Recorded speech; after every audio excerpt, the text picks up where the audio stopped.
সব সময় আল্লাহর কাছে এই দোয়াটা যেন আমরা করি, আল্লাহ কিয়ামতের দিন তুমি আমার হিসাব নিও না,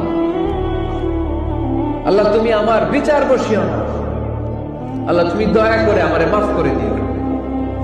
আল্লাহ যার বিচার করবেন ও জাহান্নামে যাবে, আর যার বিচার করবেন না সে জান্নাতে যাবে।